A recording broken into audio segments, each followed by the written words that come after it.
The Croatian Bishops' Conference is donating over $1 million in emergency aid to victims of the country's December earthquake. The money will go to help the most in need in the Diocese of Sisak and the Archdiocese of Zagreb after a magnitude 6.4 earthquake struck eastern central Croatia on December 29.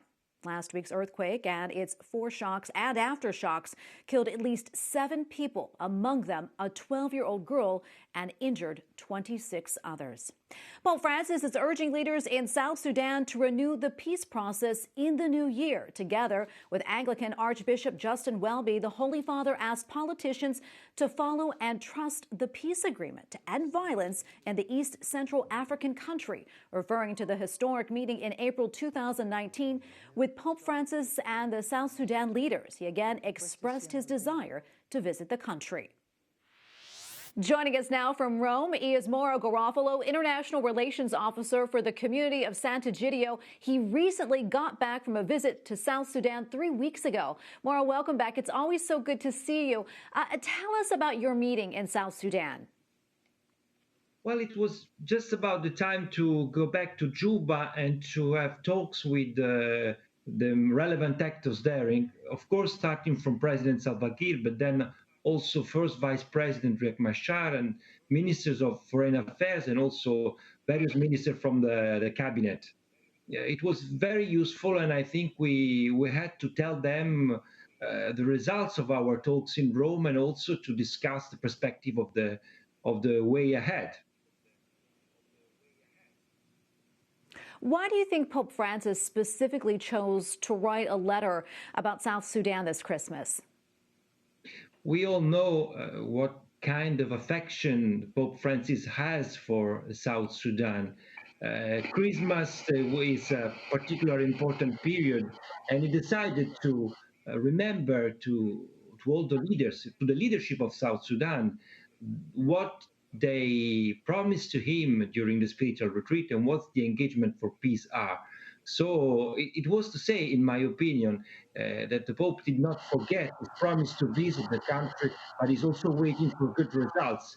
And I think that the dialogue in Rome and the initiative of Sant'Egidio is going in the same direction to achieve something.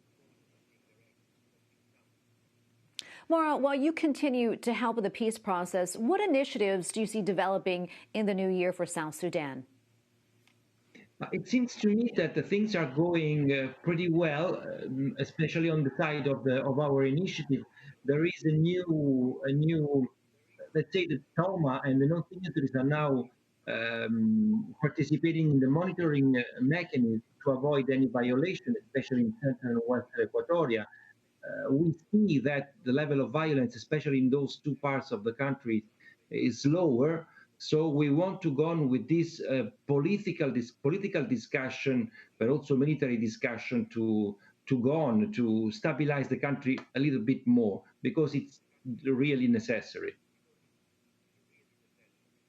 I know the country is really struggling. I mean, on top of the pandemic, they're also struggling with some recent floods there. How can they receive more help if needed? Well, there is a general appeal for generosity toward South Sudan. Even in Sant'Egidio, we are sending things, especially goods and food, because the first emergency is now food. Because of the war, because of floods, as you said, but also because of COVID-19, because we do not have to forget that COVID-19 lowered all the process of humanitarian help. We see potentially a humanitarian disaster. So we need to double our efforts toward the country. Mauro Garofalo, International Relations Officer for the Community of Sant'Egidio, thank you so much for your time today, and thank you for what you do. Thank you for calling me. Goodbye.